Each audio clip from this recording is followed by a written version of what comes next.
This is a topic I touched on a very long time ago when I first started my channel, but the problem has gotten worse over the last few seasons. I'm of course talking about the lack of cosmetics, and for many, people will say there's bigger problems, etc, but to me, I think this is something that can be resolved much quicker than something like HitReg.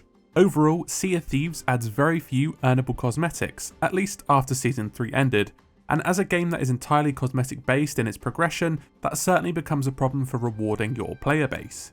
Newer players will hop on and see there's loads to unlock, and that's true.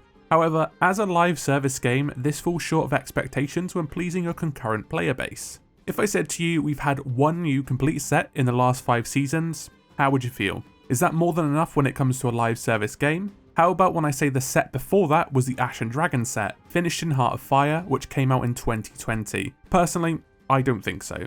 I think since the implementation of the Dark Adventurer set, the rewards have slowly gone downhill, at least in quantity. I love Amon as much as anyone, and overall I'll say that it's low on my content wishes. On the other hand, I do like being rewarded for my time, but let's break it down into different methods of earning cosmetics so we can get a better picture.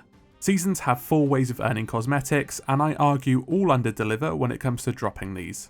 The first is through the Season Pass. Each Season Pass has a handful of mismatched seasonal items based vaguely on the seasonal theme and the real world season. For example, we have the voodoo themed Dark Relics items, which doesn't amount to a full ship, mixed in with some Easter stuff.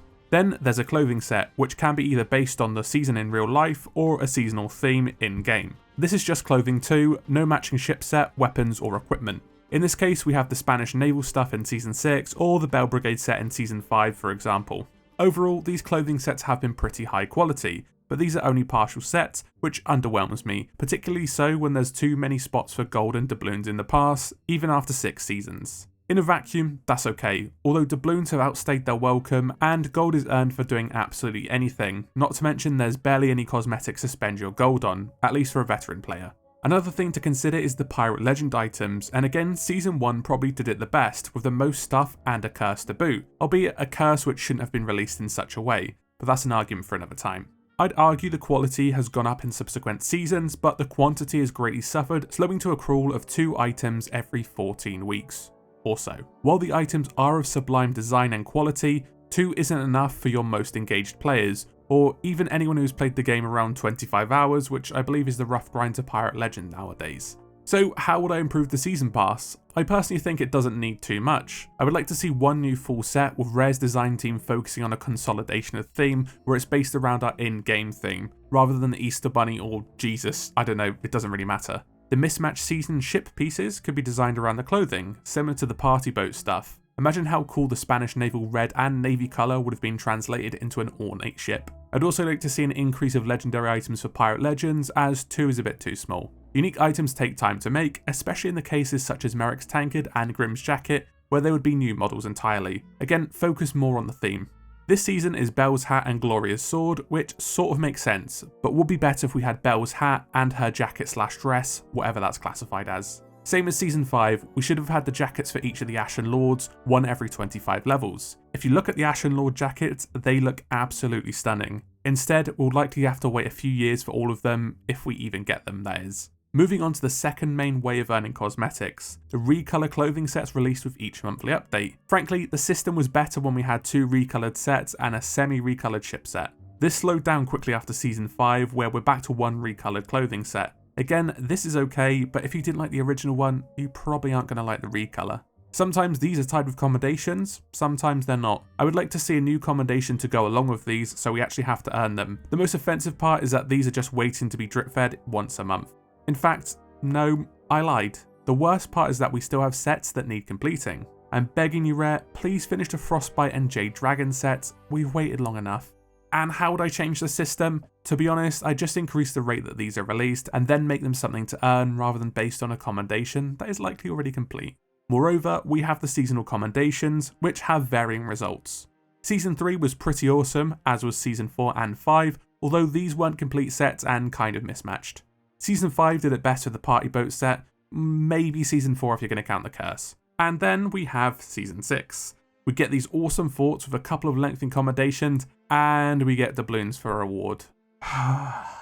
It pains me that these amazing forts were added, but the reward is doubloons. This could have been perfect for the Spanish ship set or something, but we essentially get nothing. It's such an odd choice, especially after the 3 prior seasons doing quite well. A Shanty, a Curse, and 2 new sets really dwarf this in comparison. Juxtaposing to this, we do have the Pirate Legend Voyage coming later this season, but we'll see what Rare does with that, especially when you consider the new Athena level cap is being increased to 30, and the Legendary Fortune weapons are coming in Season 6.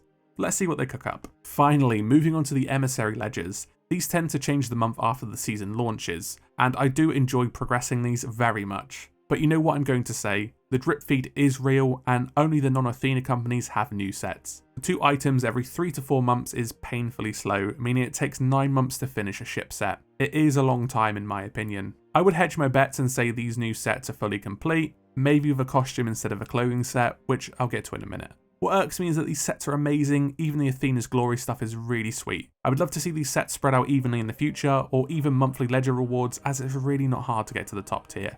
At least for a weapon like me. Imagine if we get a tool, clothing piece, weapon and ship piece in each of the tiers, with the former 2 filling the top 2 tiers when the weapon and ship is completed much sooner. It's a lot to ask, I know, but even if one of these things could be improved, it would make the progression a whole lot more meaty.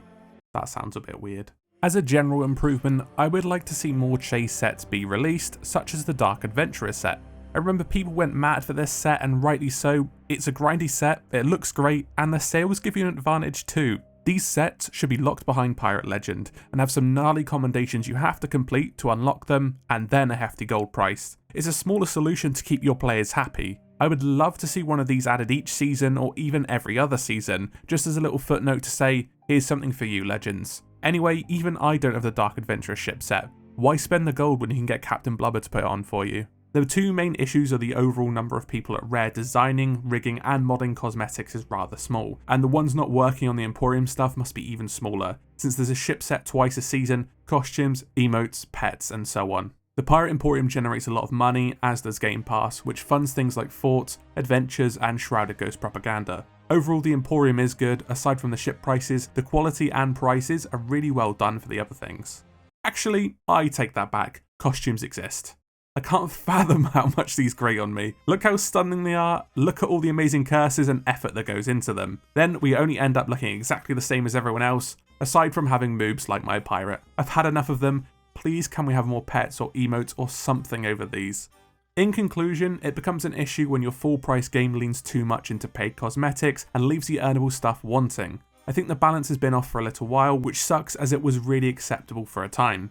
With all that being said, if given the option between new playable content and cosmetics with this funding, I know which I would choose. Although I am going to need that flame art jacket and skeleton curse to silence my critique. The ball is firmly in your court, Rare. Anyway, thanks for watching. How do you feel about the state of cosmetics in Sea of Thieves? Drop a comment and you could win an Obsidian 6-pack.